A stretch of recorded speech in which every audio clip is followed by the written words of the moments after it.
So before this episode starts, if you do enjoy the Leg It podcast and you do want to support us for just £1 a week, you can on Patreon. And with doing so, you get early access to all our episodes and an extra weekly episode of me and Jordan just chewing the fat. Thanks for the support. Nice one.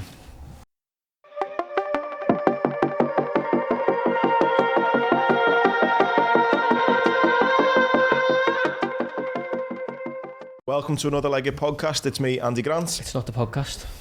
I'll start that again. Yes, what a start. Right. It's Friday, which means it's another Leg It Sportcast. It's me, Andy Grant. It's me, Jordan. Take two. First off, massive thanks again to Monterex. They are our sponsors. You get 15% off if you type in Leg It at checkout. They've been, look at that, look at you, Jordan. I mean, let's just take a moment. Anyone on YouTube watching? $1 million. Look at $1 million in this Monterex. That package we got off them lately. You know what? Genuinely though, boss clobber, but just really good lads. They've looked after us loads, haven't they? So my beard will be doing the roasties in the windbreaker. Grimbo Day. Everyone in my family. You want a Monterex? Everyone's, you know, people have family Christmas traditions where like you open a present if you've got your Santa hat on. Yeah. In the Neil's house, everyone just have a Monterex bobble hat on while they open the present. So yeah, again, boss people. 15% off. Type in Leg It at checkout. Again, we've also for a few weeks teamed up with Their Clothing. If you type in Leg It 20, you get 20% off them. Again, add a belt, a little care package off them. Really good stuff for your going out gear. Get on them. And again, Social Scousers for all your little kind of mock-up media stuff. And the other big one is Betmate. We've got the Liverpool-Tottenham game this week. I am. You're crap at it, to be honest. I am. Yeah, you're good at betting and tips and stuff, but that Betmate, you are shocking. I just can't. Every time I log on, 36th. How? I've got the same players as everyone else. Yeah. But I love it. It's good fun. I think the Tottenham game, I think it'll be hard this week to pick because obviously you've got the game tonight, Liverpool playing Newcastle, then it's Chelsea, then Tottenham, and then I think there's another game soon after. Tottenham, Leicester. Yeah, and we're away, aren't we, Tottenham? So it's just hard. You're going to weigh up. The thing with the Betmate is once you get in, it's probably best to tweak it maybe an hour before the game and get your team ready. But get involved. It's good. The link is in the bio. Pick your 7-a-side team, mixture of the Liverpool, Tottenham players, assists, blocks, all goes in, live leaderboard, small stakes, big wins. There's loads more pots. They're putting up more and more pots every week as well. Yeah, it's getting bigger each week, isn't it? Really good fun. So it's a good laugh. So yeah, big thanks to all our sponsors. Get involved now. Into the show, mate. What a week. Unbelievable. What a week. Unbelievable. F1, mate. We've got to start there, haven't we? Got to. I was glued. You know what? I tell you what, standard behaviour. I woke up a little bit worse for wear. And thought that for some reason thought it was like 4 o'clock or 5 or something, and I was just lying there. I woke up hungover, and it was like 2 o'clock start or something. I was like, fuck. On Channel 4 as well, wasn't it? Sky Sports. Running around, mate, getting myself sorted, parked on the couch, just ready for it to go. So good. I think though, it was good. And the build-up was good. The first 10 minutes was good. Then it was a boring 45 minutes or so. Yeah. And then it went fucking 0 to 100 real quick. It's like the intricacies, isn't it? Where you're just holding your cards, basically. Well, Max Verstappen basically did hold all his cards. But, mate, the end, that's sport at its best, isn't it? Yeah. Well, what I will say is I think Mercedes fucked up a bit by not getting in Lewis to change his tyres. But I think he done that earlier in the season where he stayed out and he managed to hold on to it, so I can understand why. But it's like, I know there's been a bit of an uproar about... In hindsight though, when they got to that last lap, if Lewis had good tyres on and Max, that would have been good. Yeah. He was gracious in defeat, like, I'll give him that, but mate, the way they did it in terms of like, We've not spoke about it. What do you think? Do you think he was done or do you think it was fair? I think he was done a bit. I think he was done. Like, you can't just go, right, go ahead, go again. You know what I mean? I think he was big time done, lad. But it's not a little bit. He was like, big time done. You just get caught up. Like, I wanted Lewis to win because I think Max Verstappen's a bit dry. But when he does make the move and he goes round him, you can't help but be like, fuck. Do you know what I mean? He's gonna win. Like, he's won a world championship in one move. Do you know what I mean? Yeah. But he, the powers that be definitely assisted with it. I think it was comparable to, Liverpool winning 5-0 and then on the 90th minute the ref goes, right lads, next goal the winner. yeah. It's like, what? No, it is 100% like that, but... And they had a 12-second lead. I know. And then, did you see it when they were doing the overlapping? Yeah. He was like right next to him. Hey, do you know that Latifi crashed? Yeah. He was all the memes going around saying Latifi at the Red Bull party later. Like loads of people like swigging champagne and stuff. Because that crash, mate, that caused the delay. Well, But he's owned, whoever he races for is owned by Mercedes, you know. By Mercedes. So he's lost his job in, mate. Get the bullet straight away. Do you know what's mad? They were back on the track the next day, or 2 days later, like doing things like the testing, or not the actual testing, but getting the new cars back around for next season. 2 days later. It starts in March, doesn't it? They go on a break, obviously, now, but like, imagine winning the World Championship and then 2 days later, you're like back, here we go again. Crazy, it was brilliant drama, and I think, though, the big issue is, it's like, has the race director changed the rules for that drama? It's like, and that's the big question. Has the sport integrity been kind of challenged because the rules haven't been kept to? But the rules are quite loose, and he's just kind of took it into his own hands and said, this is going to create a bit of drama, because let's face it, in a 20 to 25 race season, it's come down to the last race. The two leaders are on the exact same points. It's come down to the last lap, and it could be quite a boring last lap, but following a safety car, or you could go, fuck it, last man fucking stand and go. He's built narrative as well, hasn't he? Because for next season, I guarantee the viewing figures for race 1 next season are double what they was for this season. Do you know what I mean? We all love narrative, we all love getting involved, don't we? And I think that's what they've built now, because it's about whether Lewis can come back and prove he was done over, or as the top dog change, basically. I think you say he was gracious in defeat, and I agree he was, but what else could he have done though? I mean, he couldn't come out and was like, it's a fucking joke, it's a disgrace. I don't like the WWE, like the wrestlers had to smack a few with chairs. But yeah, I know, but to keep that emotion in, because whether he's won loads or not, still means a hell of a lot to him, you know. You're still gutted. And when you get done like that, it's hard not to feel the service, isn't it? When he's put in pretty much a perfect race to get it snatched away. It was brilliant viewing. There's no way I would have kept me cool though. No way. Do you not think? Mate, when everyone's like celebrating and that, and you're like, you just fucking have me off. Well, here we go. On the back of that, then he then gets knighted. I thought that was a bit hypocritical of him. Boo, yeah. Do you know what I mean? Hypocritical of anyone who takes anything off the Queen, any of them. I've been put forward once, you know. Someone messaged me and said, I've obviously never got it, but someone said he put me forward. You're on the short list. But it got me thinking, it got me having a conversation with my dad, and I was like, hell, if I got this, I don't even know whether I'd want to take it. No, I would never, ever, ever take it. I can't. Dalglish took it though, didn't he? Yeah, prick. Why would you, what does it get you? You get into that pedo ring, don't you? They all seem to be pedos. What does it get you? Like, do you walk around going... I think I don't know, mate. Change your name on my phone, Andy Grant, MBE. I don't know, would you turn one down? 100%. Wouldn't even reply. I wouldn't, lad. To the Queen. No, I wouldn't. When I got given my... Or send a selfie back with one finger up. Wankers. To the Queen. Yeah, stuff. Fucking Alcatraz or something. When I got put forward, so now I'm an honorary colonel in the Marines, the Queen had to sign that off. So a letter kind of went to the Queen saying we're putting Andy forward for an honorary colonel. But is there like a justification for it, or is it just a pile of letters and she just goes... Oh yeah, she's probably not looked at it, has she? That's what I don't get. Why? Yeah, but to get an MBE, you go down there, obviously Lewis gets the sword on both shoulders, doesn't he? What I thought with him, he's been really outspoken about Black Lives Matter, and about the kind of, why in this country we've got a pretty disgusting history of, slavery, like most of the world, to be fair, but, Lewis has been really outspoken on it.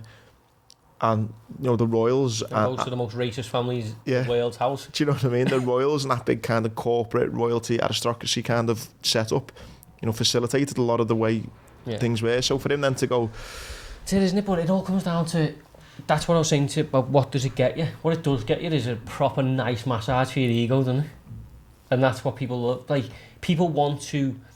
I love Lewis Hamilton as a F1 driver, but people want to protest when it fits them. Or when it's fitting the beliefs they have. But then when it comes to, right, okay, go there and get your ego massaged, get told how good you are, and be able to go around and get called sir all the time, then he's there, do you know what I mean? But what I would ask him is, what do you get from getting the knighthood? Like, what in your heart of hearts, when you lie there at night, what has this given you? It's given you nothing but a weird sense of entitlement that he's already got, because he doesn't pay a penny in tax. Do you know what I mean? He's got all the money that he could ever wish for or whatever. So he's got entitlement. Why would you take the... I'd take it now. I wouldn't, but I would now, just to make you call me sir. I wouldn't.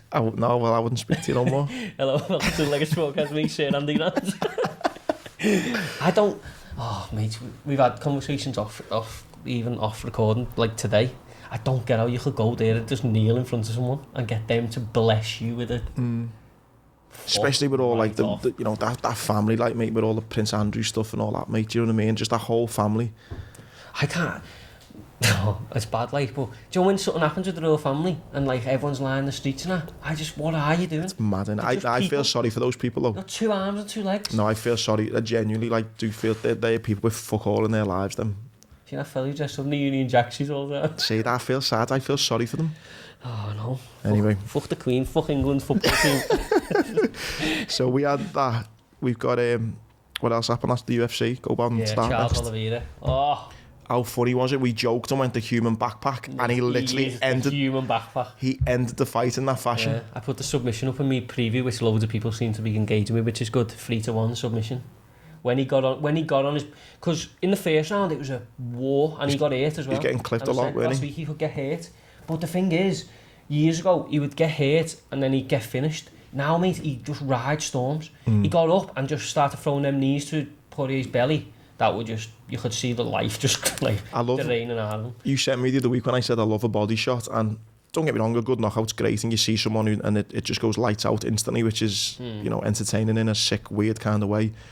But a body shot, you kind of don't know the damage it's doing, do you? That, isn't it? And it's just like... But you could see him, like, one of the knees, he took the knee, and then they always talk about, like, that delayed thing, don't they? And then Poirier took a step as if to go back at him, and then it must have hit him, and he just went, whoa, you know what I mean? And then started retreating towards the cage. But, yeah, so then the first round was great, and then obviously he had all that control on the ground where Poirier didn't want to give him his back because he knew he'd get choked out. And then he just comes and goes, right, if you're not going to get on the floor, I'm just going to jump on your back. I'm just going to climb up you. It's fucking curtain. And choke the life out of you. When he's just, when he's working his arms around your neck and you know it's coming. But he's kind of like that anyway. His arms like, are everywhere. All he's waiting for is him to make one, not even an inch, mate. Just to move just enough that he can get his hand through, and then you're done.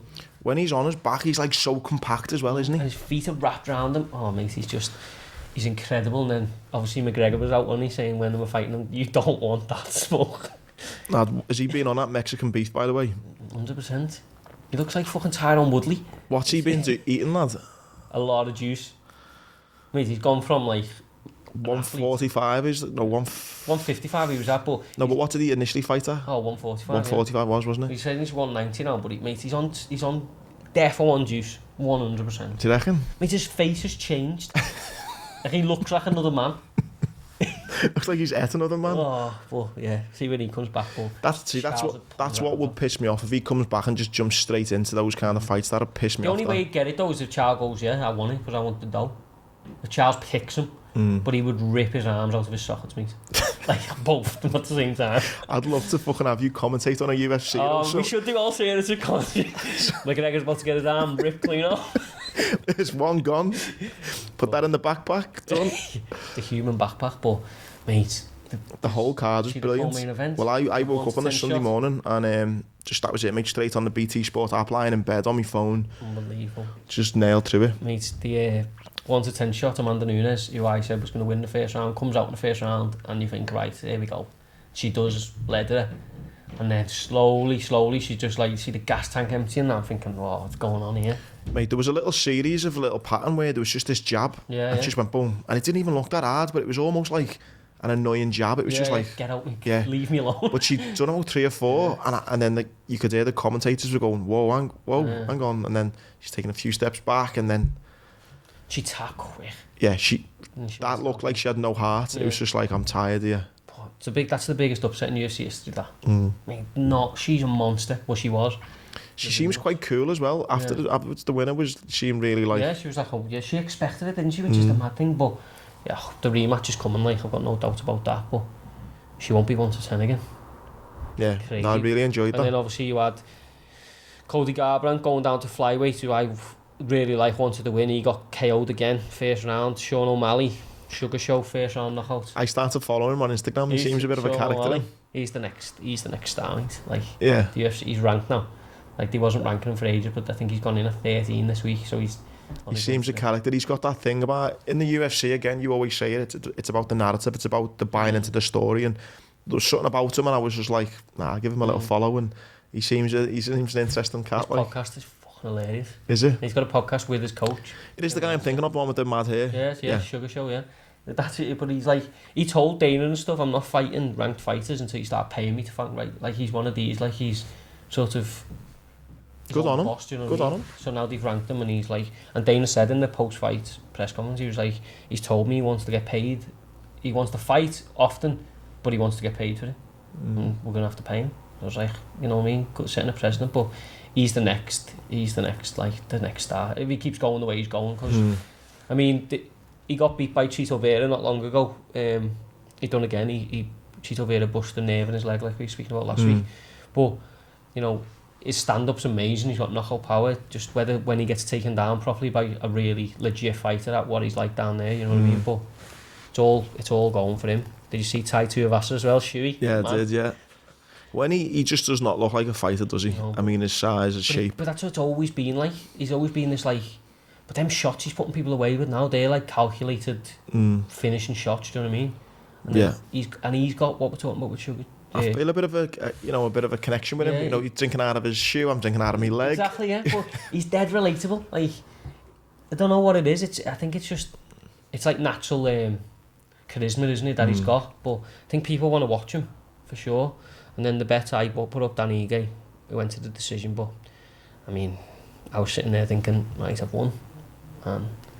Judges decided I didn't. Proper robbed, was it? No, it was a good fight. It was always going to be a good fight. I just thought we won, and I think a lot of people did think we won. But sometimes you just end up, two proper good fighters, and they put it all on the line. Do you know what I mean? Just went against you, but it is what it is. And then Dom Cruz, who's sponsored by our mates Monterex, he got battered in the first round and then pulled it around and won a decision. So nice. Former champ keeps going. Monterex lads are out in Vegas at the minute. Was not jealous at all. No. I'd rather be in an house. Yeah.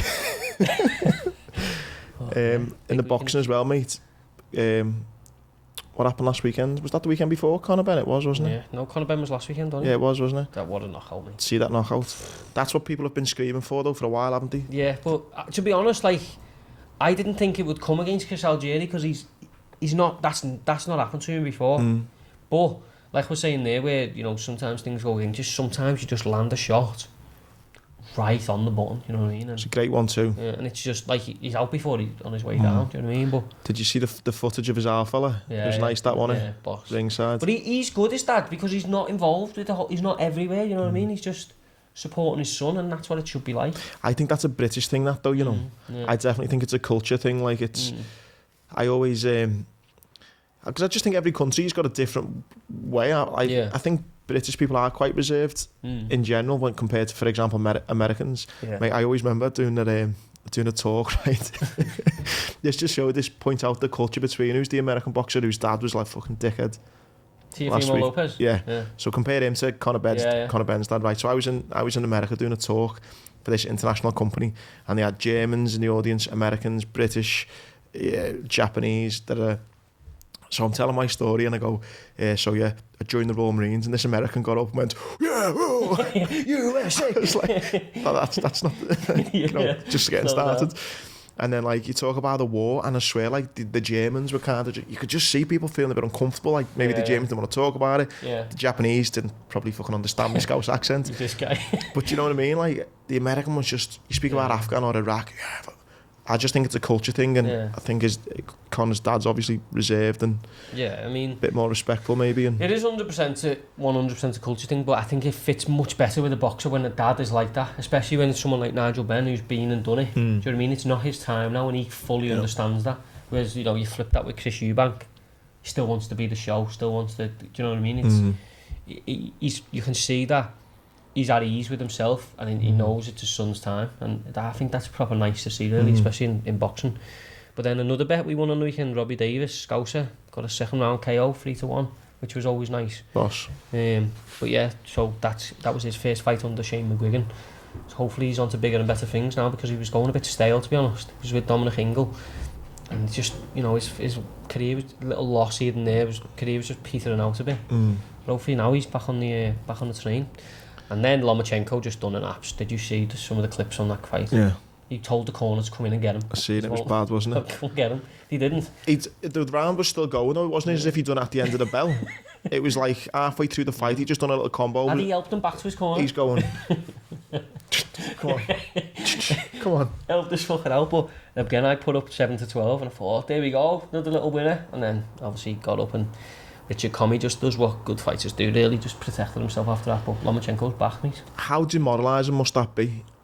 That you're having a fight with someone, you're thinking, like, come on, I'm going to try and knock you out. And they're just hitting you and going, hey, come and grab him for us. Demoralising must have beaten now. Like, I've committed my whole life. He's a really good guy, Richard Comey, actually, but I've committed my life to getting to this point. And so is this fella. And he's that much better than me.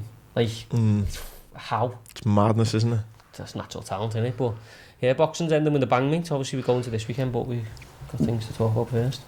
Oh, the last one on before we go back. Remind me when you said natural talent, actually. That's a good segue into something I wanted to bring up. But Paddy Lacey, the whole crowd is singing, Eddie, sign him up, sign him up. I hope he does. Eddie, sign him up. He's got a story.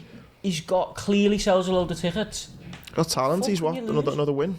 Just push him.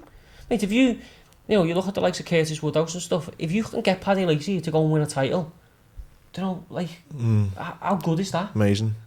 Oh, yeah, good lad. I actually messaged him and he sent me a voice note, which is funny. He's a good lad. Yeah, he always sends voice notes, doesn't he? He's hilarious. So, good to see him getting a win. You just mentioned then, weirdly, I was going to bring it up, but you've already said it now, natural talent. Where do you feel on natural talent? Because I don't know if you saw this week, but Ronnie O'Sullivan come out. Yeah. And we're out to name drop. I know Ronnie and I've been for a run with him a few times now. And I remember once when I first met him, we went for a run together, I said to him, mate, your natural talent, mate, is just unbelievable. And he kind of went, I don't really like when people say that, to be honest. And I went, oh, what? I said, oh, sorry, I wasn't being offensive. He said, no, I know he wasn't, but he went, I fucking work hard. Do you know what I mean? He went, I've worked hard. I wasn't born this good. Do you know what I mean? I've worked hard at it. And I seen an article this week. You think he's done an interview or something, and he's turned around and he said, like, it does wind him up a little bit when people say natural talent, because at 14, I think it might have been younger, 10, 11, 12, he basically left school and was in snooker halls every day. Yeah. I think natural talent's a thing. You're born with a certain level of natural talent. That's just... Is it in snooker, though? Yeah, because I guarantee when he picked it up, he wasn't... I'm not saying he was like the way he is now, but he'd have just either hit the ball in a certain way. You see it with footy players all the time. They got a certain technique, but what I'm saying is you can be born with talent, but that doesn't mean anything. I don't agree with you. I agree with you when it comes to football or basketball or a sport where natural talent, i.e. you've got kind of fast twitch muscles that can make you run faster, or you're taller in basketball or whatever. I agree with that, natural talent, and then I agree with everything else you're saying. But I disagree with it when it comes to a sport like snooker. I mean, how can you be born with like this ability to... I don't know. It's like how can you be born to have a fucking IQ of whatever, do you know what I mean? Sometimes it's just in you, but what I'm trying to say is, whether it's in you or not, it doesn't actually mean a fucking thing. Yeah, so you put the work There's in. a million talented people who don't know they're talented. But obviously, if you can hit a snooker ball, for example, and you hit it in a good way and your technique's good and stuff, if you don't do anything about it, it just stays, you can hit a nice snooker ball, do you know what I mean? But then he has then developed his game to the point where he is through hard work. So I think natural talent exists, but it only takes you so far. Like, it's that old thing, it only opens the door for you. Doesn't get you in, doesn't get you to stay in the room. No, of course. You know what I mean? People can, you look at footy, you see kids who are 6 who've never trained with the dad at all, or the mum, and they get on a pitch and they're taking everyone on, the scoring goals, and then they go to Liverpool or Everton, and then by the time they're 12 they've left, they don't want to do it because they don't want to do it, it's not in them, do you know what I mean? No, I do get it, but I just, with certain sports, I think, how can you be born naturally good at that? Do you know what I mean? I hear what you're saying, but I think people are meant to be in a certain sport just from the day they're born, but it's their job then to maximise it, do you know what I mean? Because we all know incredibly talented people who are doing football. Yeah. Actually, mate, to be bit of a pain and go back boxing now, we've just kind of went from boxing to snooker, but back into boxing for a second, mate. Canelo calling out, or was it the other way, calling out your best mate Usyk? Oh mate, music to my ears. I said, you know what, if anyone's going to put that show to bed and just fucking batter them, it's got to be my man Alexander's come out and said Canelo is a handsome man. If he wants to box with me at cruiserweight, then I can go down there, but on condition that I still have my heavyweight belts because I'll go back up there later. Been in Dubai this week with Eddie, hasn't he? That'd be brilliant to see that. Oh, mate. If I ever wake up one morning and just see that little poster, Usyk versus Canelo, wherever it is in the world, I will be front row. I'll sell me out. I'll sell everything to get there. He would fucking batter them. Do you reckon, yeah? Yeah. It'd be mad to see, you know what would be crazy? To see Canelo get knocked out. I don't know. Just play with his food and just say, right, back in your box, you little prick. Do you not reckon Canelo would hurt him, though? No. Too big, too good. He'll hurt people who are not as good as him talent-wise. But when he runs into someone who's as talented as him, if not more, bigger than him, stronger than him, he'll get beat. What do you think the likelihood is of that happening, or is that just pie in the sky? Yeah, it's pie in the sky, mate. It's never going to happen. Then Canelo's worth too much now to be risking that sort of stuff. He'll go to 175 and he'll clean up all the belts there because, yes, them men are bigger than him, but he's big enough and good enough to overcome the size difference, do you know what I mean? Because he's better than the rest of them. But he's not better than Usyk, and he's not bigger, and he's not harder. Fair enough. Oh, Usyk's just get... Him and Fury seems to be close. More little... Be a nice little Christmas present, that, wouldn't it, for the fans? I think it's great, like, obviously, I'm not mad on the fight, but I think if anyone's going to beat Tyson Fury, it's Usyk, and if anyone's going to beat Usyk, it's Tyson Fury, you know? Just for size, but like what we're saying there, but yeah, wherever he goes, he's the fucking man. Yeah. He is the man. Right, on to footy then, before we look towards this weekend. Past week of footy, Liverpool... Rafa just getting more grief, isn't he? I was talking about Rafa then, yeah, first, mate, yeah. It's gone a bit... It's gone now, hasn't it? The whole support and that's... At first, for weeks, I was thinking, you know what, I made up the Blues aren't turning on him. And then week by week, it's just gone, he's just a fat Spanish waiter. My mate Paul made a good point, though. Like, they could go and win 3 over Christmas and he'd move up the table quite rapidly, like you've seen with Villa. But he's only ever 1 loss away to everything else just falling back and being like... I've proper changed my view on Everton and Rafa now. I thought, you know what, Everton fans are kind of mature enough to kind of see the long-term picture, to give them a chance. I don't think they are now. No, but I don't think he's got it either. Don't you know? No. Mate, the crap. The fucking crap. Like, they're not set up to win. I know Richarlison was injured and he brought him off, but he's not... He's just like... It's like he's still in 2005. Do you know what I mean? He's still playing the way we played in the semi-finals. Not as if he's got fucking Stevie and... Yeah, like, you know, he's not evolved with the game. And someone put an interesting thing out about his record in China, which was awful as well. I just don't think he's at that level anymore. Because he's stubborn enough to think his ways still work in the way that Mourinho and stuff do. And I just think it's now become... I had hopes for it, but I just think it's now become a really rough The manager game seems to be a young man's game now, doesn't it? Because the game evolves, doesn't it? Like society, mate. Unless you evolve with it, you're going to get left behind. And the game's so much different. Back in 2005, when we won the Champions League, how many teams played out from the back? Like, passed it out from the back. Now players are standing on the... So the goalie will take the... 6-yard box. Yeah, and he'll stand and he'll just knock it to him. Like Ramsdale for Arsenal the other day ran out to the edge of the box with the ball. Like, the game's so much different now. It's called football, but it's not the same game. Do you know what I mean? Yeah. They've just not gone with it.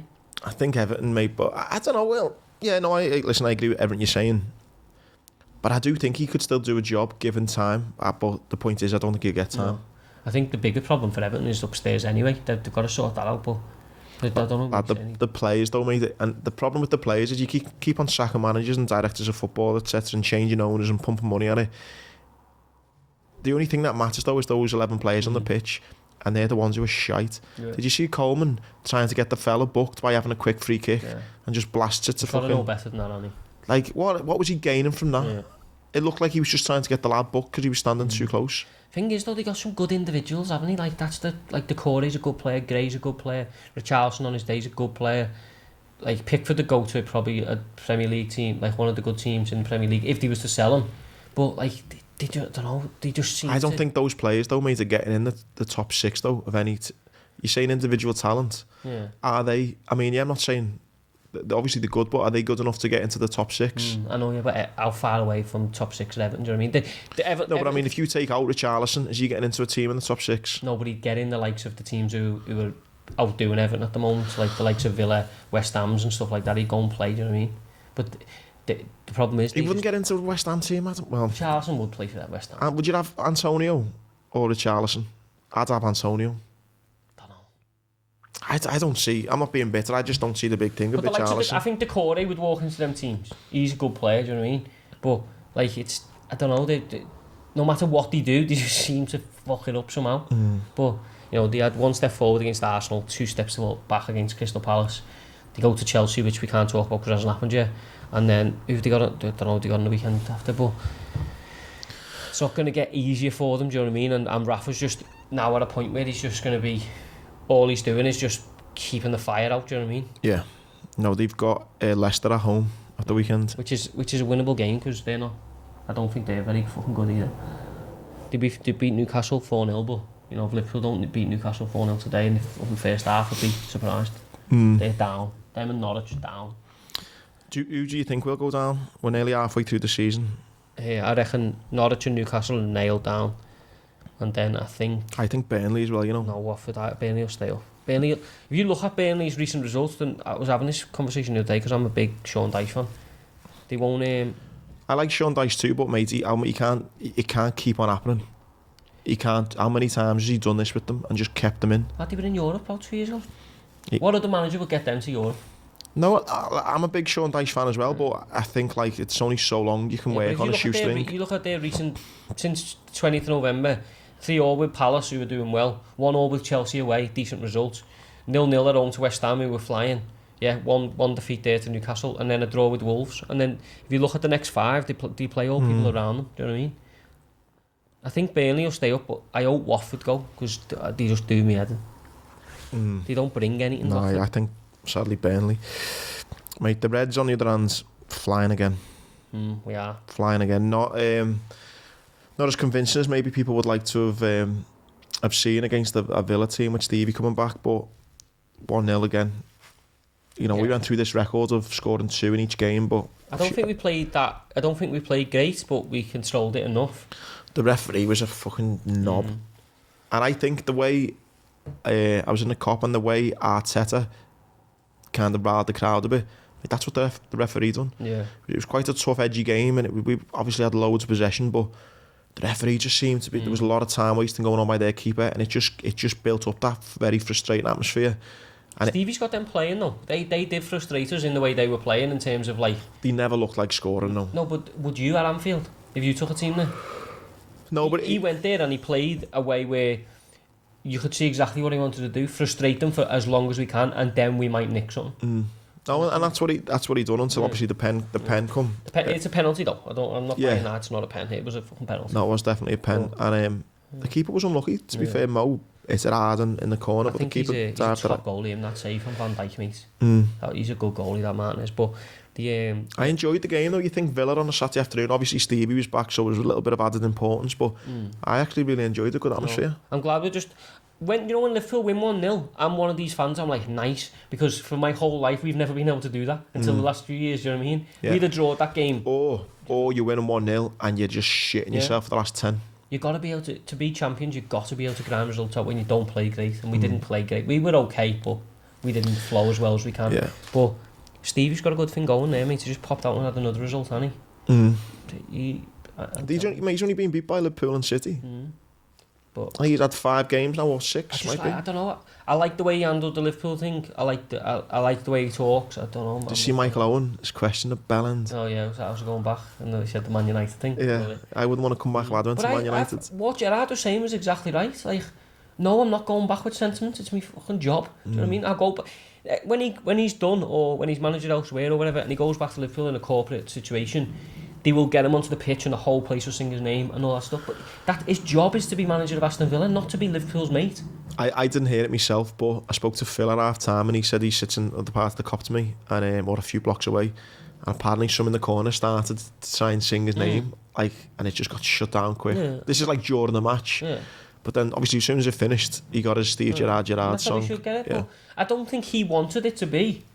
You see, when he come out, he gave it a little wave and he clapped to them fans exactly how he should be. It seemed a bit you could tell he felt a bit when after the game had finished and we're all singing Steve Gerrard, you could tell he was a bit like it's like an awkward because he's just been beat, he's gutted, he wanted to win. But I was saying on Saturday night when we were out, it's done now. His first time going back as a manager's done. Do you know what I mean? It won't be the big hurrah all the time. until as he hopes, and many Liverpool fans hope, he's Liverpool manager one day. Yeah, so we can't talk about the games tonight because it's obviously Thursday when we record. We're actually going the game tonight, which would be good. I'd suspect a Liverpool win. Yeah. I'd be very shocked if we're sitting here next week thinking Newcastle fucking beat us. Newcastle tonked us 4-0. At home. Get Stevie in. The big ones for the weekend then is obviously on the Sunday, Liverpool play Tottenham away, which will be a tough game. Yeah. Really tough. They've had a long rest, haven't they, Tottenham? They've had a few games postponed. But they've all got COVID, haven't they? But are they going to be back? That's my point. Yeah. I don't even know if the game's going to fucking go on, is it? I don't say that, The game's just falling by the wayside at the moment.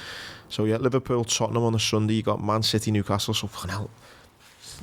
Newcastle. 4 days. Newcastle could have fucking conceded about 15 goals in a week. I know you hate this part of me. If I was a Newcastle player, do you know what? After Miami's, I'll be back next Tuesday. Let's have a little bet now. In 2 games, how many goals do you think they'll concede? I'm saying over 10. In 2 games against Liverpool and City. I think over 10, but I'll go under 10, 20 quid. Okay. Nice. By the way, I'm having 10 or more. Yeah, I'll go 10 and under. 9 and under, yeah. But by the way, just off tangent, fancy footy, I've been making strides. You're 130 points off me now. Am I? Yeah. I was only 40 the other day. Top 50 now, lad. Flying. Sorry for anyone who does the fantasy. Yeah. We're going to have a little break on it because we're doing 6-7 minute shows. Yeah. We're going to do a more in-depth show in January. Yeah. I still need to sort Emily as well. She won this week. Yeah, last week on week 15. She won. Congratulations. She was 70th when she won. Which is good, yeah. Which is great. So, yeah, the fancy footy. That'll be back in the new year, a bit more in depth. So thanks for that. But yeah, I am flying. And Everton have got Leicester, Wolves, Chelsea. Chelsea haven't been looking that great, have they? No, they wobbled a bit, haven't they? They're winning still, but took a 94th minute penalty. Yeah. But and even City with a 1-0 against Wolves. We'll all go through, won't we? And, you know, my little prediction last week, which you said, it looks to be coming through with AFCON not going ahead. No. But then I seen another report from Melissa Reddy, who, by the way, is beautiful. Do you know? You're looking at women again. You're the daughter. Anyway, less said on that. Leave that for the Patreon. yeah. Cut that bit. Yeah. By the way, on that, massive thanks to everyone who's supporting on Patreon. It's £1 a week, and me and George put the world to rights once a week, which is good. But Melissa Reddy come out and said that it's a load of shite. It's going ahead. I know, but I still don't believe in it. And if it goes ahead, I don't think the players in the big leagues will be able to go. Would you take the African nations going ahead, but a few of Liverpool's games getting cancelled because of COVID? I wouldn't mind that. No, I wouldn't, but I'd just rather Mo stay and we play and win. Obviously. But he will not go there, mate. I don't get this. Why? I don't get you thinking. Someone's having a right old time upstairs, so sorry if you can hear that. But he won't go because he's on the edge of the biggest season of his career. He's got an absolute perfect excuse. I know he is patriotic and stuff, I'm not saying that. But there's bigger fish to fry and he'll know that. If he goes there and then his numbers drop off when he gets back, or he gets injured, or Liverpool don't push on the way they was because they lost him, he will not ever forget that in his career because he's at the absolute top of his game right now, and he's not going to go. His country needs him, lad. Oh, COVID. I'm playing Leicester at home. Come on, lads. They're not going. Listen, George, I hope what you're saying is true. It won't go ahead, whatever people are saying, because things are changing. Have you got some inside info on this or something? You seem very certain. Me and Chris Whitty, we know everything. But it's like just basic, isn't it? They're like, whatever the new fucking variant is, I don't know what it's called, but Omicron. Yeah, Omicron. That's growing every day. They're not just going to let these elite athletes go, right? See you later, off you go. Unless they're going as a team, do you know what I mean? They're coming from all over the world. Listen, I just think it's wishful thinking. No, you see Mo there in January, don't worry about that. And when I do, you can say thanks, George. Melissa Reddy come out and said, regarding the rumours that it's cancelled, they're all in Cameroon at the minute and they've been planning it for weeks, it's going ahead. Yeah, but that's one journalist saying that. What makes her a better journalist than the people who are saying it's not going ahead? She's a pretty good journal. There's a lot of good journalists who are saying it's cancelled. They all have sources, some of them are right, some of them are wrong. But it's not going ahead. Well, hopefully. But yeah, good. Hopefully it doesn't. We need him back. I don't think we've got any massive fans at AFCON who can kind of say, you should want it to be, you know, the way when Klopp said it the other day, he had like loads of backlash. I don't think any Leg It Sportcast fans are going to be going, don't disrespect the AFCON. Yeah, I'll be there like betting on cards and stuff. Yeah, it's not going in. It's not going ahead. Can't go to have under 7.5 cards. No. What have we got on this weekend? Last one before Christmas, innit? Well, apart from footy carries on. Yeah, we are going to be doing a sportscast next week, so that'll be out on Christmas Eve. Yeah, going to keep going. Anyone who's walking the dog or anything, or wants to get out the house when the kids are going mad or whatever on. Will people still be working Christmas Eve, will they? Normally finish work? Yeah, but people are around, aren't they? And a lot of podcasts stop, so we're going to go against the grain and keep going. So there'll be one out Christmas Eve, New Year's Eve. Yeah. But it'll obviously be mainly footy and any rumours that pop up and stuff like that. But the last big boxing show this weekend, Parker versus Chisora, which is the rematch absolutely nobody asked for, but we got it anyway. Let's have it. That's one way to sell tickets. Yeah, but it wasn't a great fight first time round, but obviously Parker had only been with Andy Lee, my favourite fighter of all time, for like a couple of weeks, who's obviously part of the Tyson Fury team. He's now done a decent stretch with him, so it'll be interesting to see his improvements, because I think if he improves 5, even 10%, he knocks Chisora out, because Chisora's on limited time. I can't even listen to his interviews anymore. He does my head in a bit. I've never ever been invested in him, but he just does my head in. But I think even from a physiological side, he's talking a lot slower. Like, really, yeah. Do you know what I mean?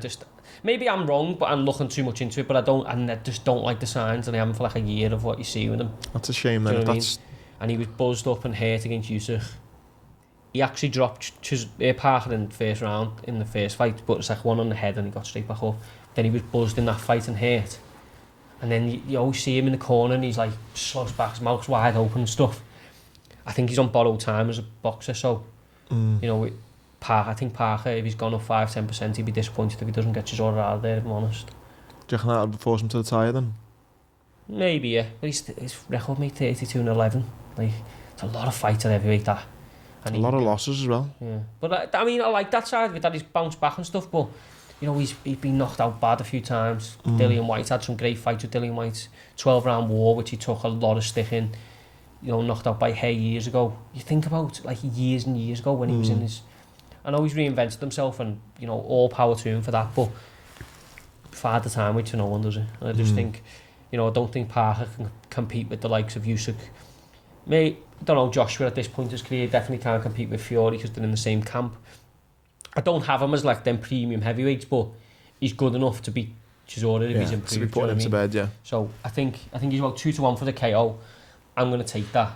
Like, I've took that already because I just think, you know, if Chisora doesn't get knocked out this weekend, he will soon get stopped, and I think Parker could be the guy to do it. The undercard's decent.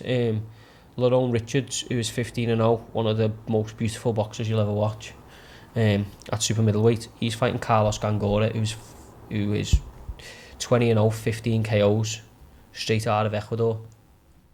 He's had him on a few shows where he's looked really good. I think he's got, what's he got there? 3 KOs in his last 4 fights against Lerone Richards, who's a lovely boxer, but has got 3 knockouts and 15 wins. So he doesn't carry the power, but has the boxing ability. So that's a serious clash of styles. To be honest, I was hoping to get... I thought there might be a bit of like British bias and I'd be able to get like underdog odds on Gongora, but he opened up 1-2. Oh really? So yeah. it's close. Like the odds aren't miles away. But I think that's the fight of the night. Like it just comes down to whether his power, you know, Lerone Richards can keep him off for long enough, because if he can't... Where's that fight in London, is it? No, it's in Manchester Arena. Yeah, so yeah, if he can keep him off, then he's got a chance of, you know, really... He's 6-5, sorry, Gongora's 8-13. So then if he can keep him off with his boxing ability, he can win on points, but I just don't know if he's got the power to get Gongora's respect. Yeah. Mad Ecuadorian just walking straight forward, do you know what I mean? See, I love how this is how we compliment. Hopefully people think we do on the sportscast. You're like kind of, he's got this ability. I'm like, mate, he's from Ecuador, he's fucking hard. Yeah, he's nailed. Just look at his face, mate, and you think, yeah, he's had a few. I just don't know, there's certain countries, aren't there, where you just think you're a fucking hard bastard, you're a hard bastard, yeah.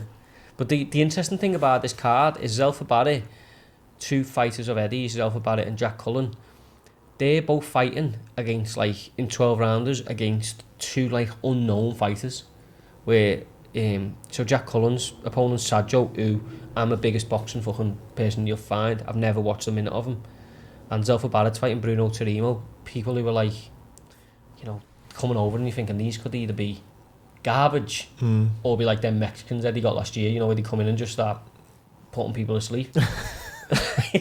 But the bookies have got onto it as well. Like Zelfa Barrett's 4-7, Tarimo 5-4, Jack Cullen 1-2, Sadio 6-4. So they're taking no chances. So someone knows something. But this is one of the very few boxing cards you'll see. You know, all the odds are pretty close in the top like 4 fights. It's decent then, yeah. You've got 4-11 Parker, 11-5 Chisora, 8-13 Gongora, 6-5 Richards, Cullen 1-2, 6-4, 4-7 and 5-4. So you don't often see that in boxing. So I think, you know, if you're not on your Christmas night out this Saturday, or you know you're not watch it, yeah, on the zone, might do it. I'll have a few bets in my preview as usual that I'll put up later in the week. But yeah, I think it'll be. I don't think it's the greatest card on paper, but I think it might just deliver, to be honest. Yeah, just sounds like it, lad. UFC got their last. They've got their last card as well before Christmas. The undercard's full of like people that, you know, the average fan won't know. But at lightweight, Mateus Gamrot, one of the like up and coming contenders. Keep an eye on him. He's fighting Carlos Ferreira. But the main event's a heavyweight fight, which is always good. Sunday morning. Derek Lewis versus Chris Daukaus. Chris Daukaus is like, you know, Tom Aspinall. We're all like saying next heavyweight champ. He's the American version. Right. So these two are like, so they're on a collision course. On YouTube, they're going up the rankings, but you know, people are maybe going, you know, these two might meet near the top. So it's, if you're a British MMA fan, British UFC fan, keep an eye on it, because you know this guy could be fighting our biggest hope very soon. Happy days. So the good thing is though, he's still a serving police officer. Is he? Yeah. Yeah. And Derek Lewis is a nut job from, like, I think he's from Philadelphia or something, but yeah, there's a nice little clash of personalities as well. So decent that. Yeah, that, I mean, you know, the co-main Stephen Thompson Wonderboy who come and fought Darren Till at the Echo. How's that? Against Bilal Muhammad. You know what? I love Stephen Thompson. He's a lovely, like, the nicest fella ever. When you were doing that bad motherfucker thing with Masvidal, they named him NMF, the nicest motherfucker. He is a proper gentleman. But Bilal Muhammad, who fought, he got the eye poke against Leon Edwards in lockdown. He's 2-1, and Stephen Thompson's getting on now. Like, he could well, obviously, kick his ears off and win a decision, but yeah, Bilal Muhammad's a lively little underdog there.